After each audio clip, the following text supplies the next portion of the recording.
Je vous remercie, Madame la Présidente. Je vais, si vous le permettez, lier mon intervention parce qu'à la suite de ce rapport, il y a le rapport de 178 qui parle du tableau des effectifs. Donc je n'interviendrai qu'une seule fois et ça allégera nos débats. Donc l'objectif de ce référentiel en organisation est de lever l'opacité que l'on conteste. On la conteste sur les ressources humaines depuis la fusion. L'idée, c'est que les décisions en termes de besoins soient visibles par direction. Donc on avance.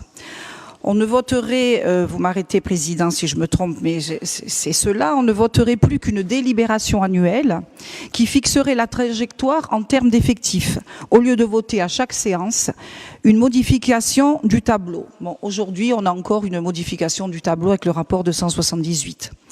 Alors depuis la fusion et jusqu'à présent, les conditions de présentation, de modification du tableau des effectifs étaient clairement illisibles.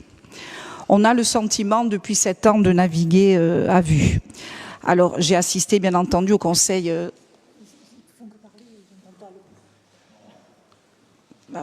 Pardon, je peux continuer? Oui. Oui, allez-y.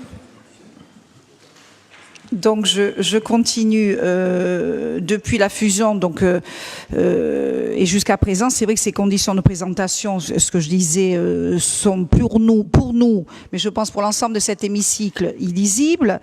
J'ai fait une remarque en comité social territorial, j'ai un regret, une inquiétude parce que on ne peut pas avoir de visibilité si on n'a pas d'anticipation sur les départs définitifs. Et je l'ai relevé. C'est le même principe qu'un bilan comptable. On a besoin d'un actif et d'un passif.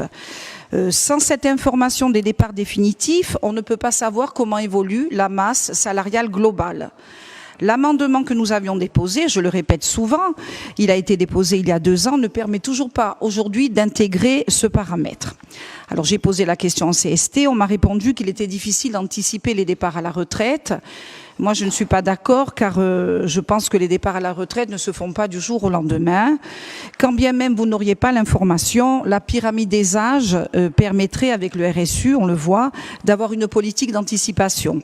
On pourrait aussi tout simplement comptabiliser les départs effectifs et ceux avérés et effectués. Du coup, avec ce référentiel en organisation, aurons-nous vraiment plus de visibilité ? Je l'espère, mais je n'en suis pas sûre.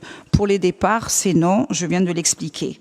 Alors certes, c'est mieux que ce qui se faisait avant. Et à ce titre, je voulais saluer le travail important des services. Ensuite, ce REO présente les emplois permanents. Qu'en est-il des emplois non permanents ? Le rapport précise que malgré le désordre de la présentation jusqu'alors, la CDC a malgré tout maîtrisé cette masse salariale. Pourtant, lorsqu'on lit le plaidoyer en faveur du REO, on voit bien que sans cet outil, rien ne pouvait être maîtrisé. Toutes les discussions que nous aurons, Président, sur les questions budgétaires et financières ne suffiront pas si l'on n'a pas de stratégie RH pour maîtriser les dépenses de personnel qui sont au chapitre 12, qui ne se résument pas du reste qu'au nombre d'agents. Je voulais aussi rajouter que l'on ne peut pas non plus faire des économies sur le dos des agents.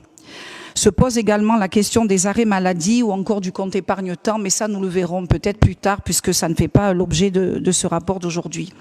Donc concernant en conclusion ce référentiel en organisation, c'est un point de départ, c'est un état des lieux. Pour nous c'est oui, je dirais oui mais...